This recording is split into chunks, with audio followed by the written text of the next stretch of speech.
Hello, in this video we are connected. We are going to top up our MEXC Exchange account using Visa and MasterCard. We log into the dashboard. In the deposit section, we select the relevant option. Here, once we've entered, since we want to top up using Visa and MasterCard, we select the Buy Crypto option. Also, in this section, we choose which currency we want to deposit and which cryptocurrency we want to receive in return. We select USDT. This shows us how much USDT we will receive for a payment of $15. We select the Buy USDT option. We enter the card details in this section.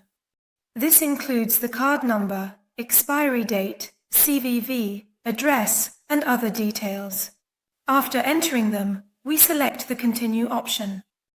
Once we've entered the card information, our card details will appear in the Payment Method section. We select the Buy USDT option. We select the Confirm option to proceed to the payment stage.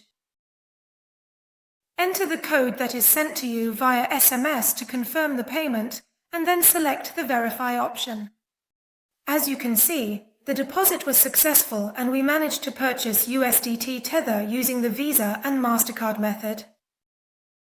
And the amount we purchased has been added to our USDT balance in the relevant wallet. The USDT we bought has also been added to our balance in the MEXC Exchange. Additionally, in the Wallet section under Fiat, you can check the status of your deposit to ensure it has been completed successfully. In other videos, we will go through the other deposit and withdrawal methods on the MEXC Exchange together. Good luck!